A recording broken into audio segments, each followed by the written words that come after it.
comprendre. Le corps électoral est encore à rechercher et la CENI en est bien consciente.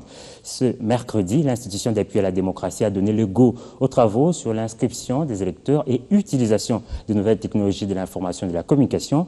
Une session de formation initiale à l'intention des secrétaires exécutifs de la CENI dans l'objectif de les préparer à une prise en charge imminente de la révision du fichier électoral. Suivez.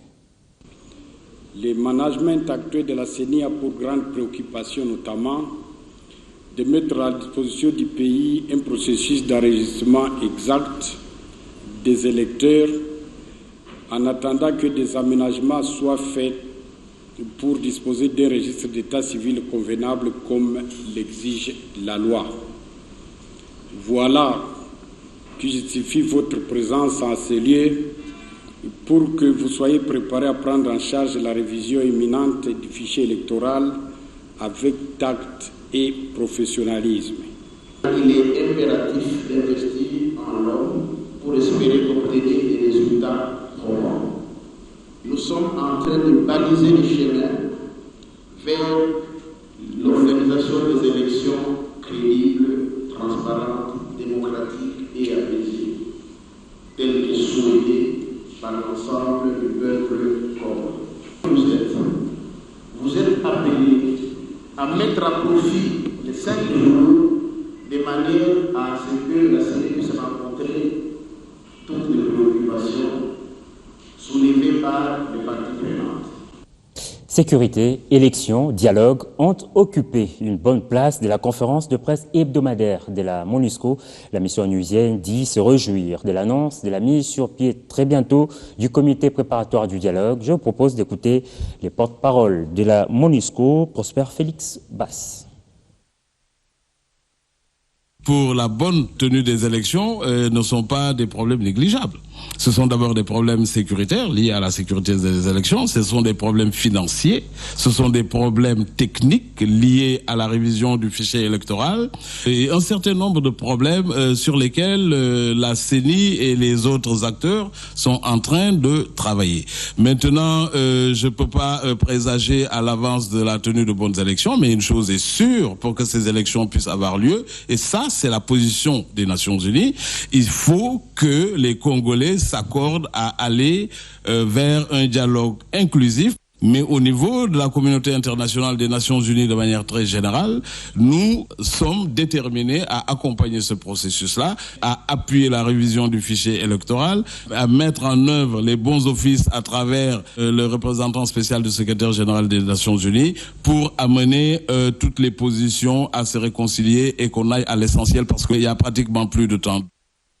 Autre titre de ce journal, 8 containers des pièces d'usure courantes des bus Transco sur le 32 attendus sont déjà à Kinshasa. Ils ont été réceptionnés ce mercredi.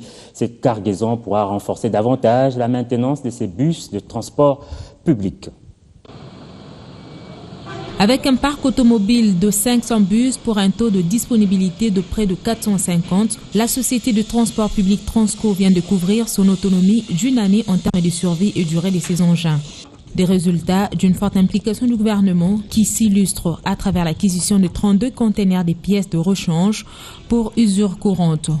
8 sont arrivés à Kinshasa, 8 déjà à Matadi et 16 en préparation en Égypte pour Kinshasa. Une nouvelle qui témoigne de l'engagement du gouvernement, celui de relever les défis du secteur. C'est un pari gagné pour le gouvernement.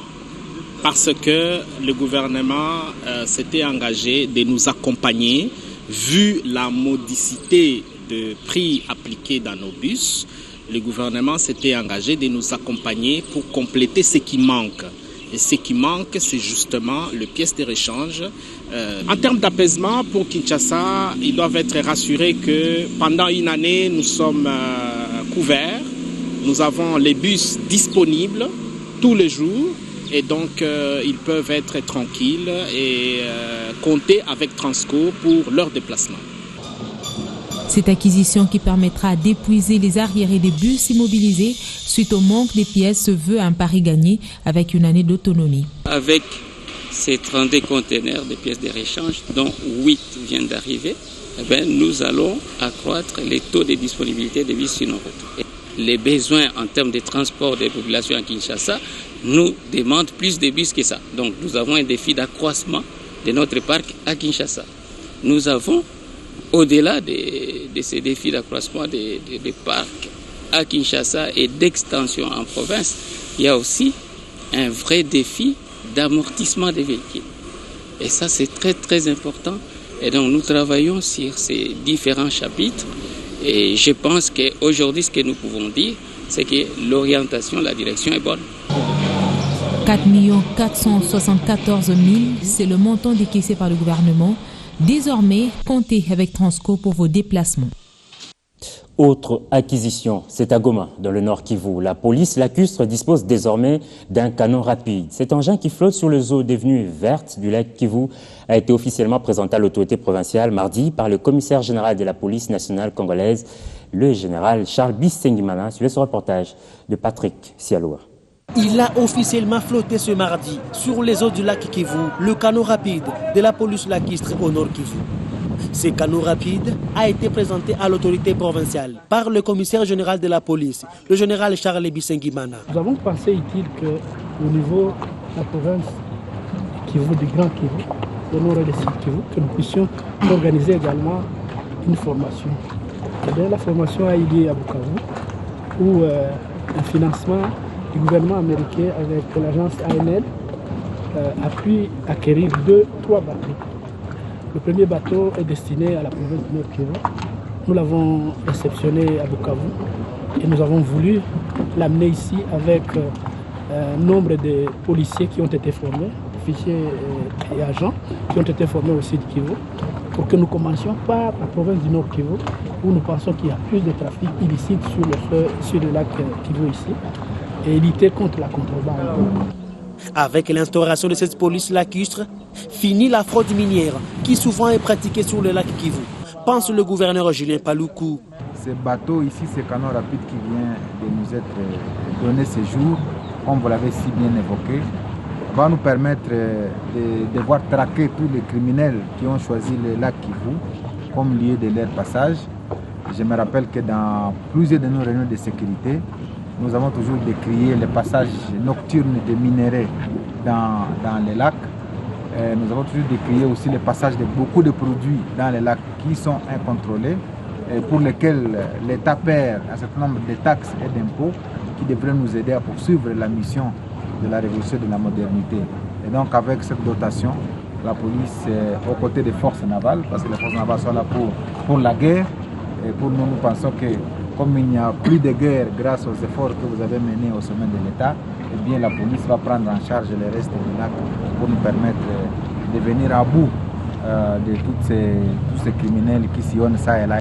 Pour la circonstance, le gouvernement provincial a offert 1000 litres de carburant à cette police lacustre à titre de soutien. Retour à Kinshasa, je vous l'ai dit à l'ouverture, les rideaux de la 3e édition de la semaine de la science et des technologies est tombé mardi sous les thèmes nature et environnement. Les participants à ces forums ont appréhendé la science et ses enjeux. Objectif, s'imprégner de l'avancée de la science au développement de la République démocratique du Congo.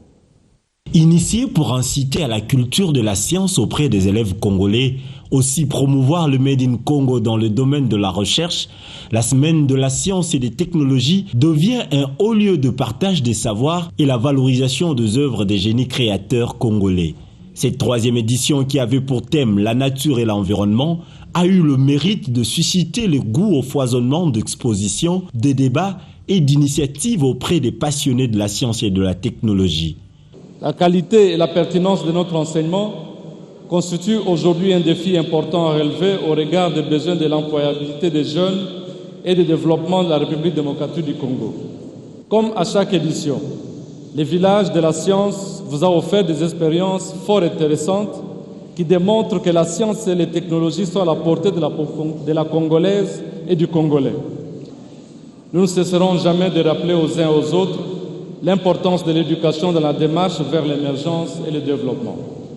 Ces 3 jours d'une attention particulière sur la thématique choisie, à savoir nature et environnement, nous ont interpellés tous sur la valeur intrinsèque de la faune, de la flore de la République démocratique du Congo et les conséquences de l'action humaine sur notre environnement mais aussi les différentes manières de faire profiter à la population congolaise tous les bienfaits de notre environnement. L'occasion était de découvrir les enjeux de la science pour mieux appréhender l'évolution de ses savoirs pour une république en quête de son émergence d'ici à l'horizon 2030. Les lauréats au concours national de posters scientifiques ont reçu des brevets. La 4e édition de la fête de la science en RDC s'annonce déjà très enrichissante. Le thème de la prochaine édition sera dévoilé au grand public très prochainement.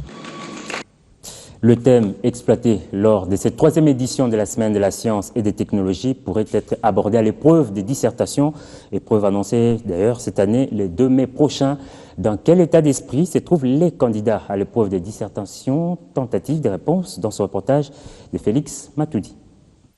Plus que 2 semaines encore et ces élèves finalistes des humanités passeront la toute première épreuve de l'examen d'État édition 2015-2016.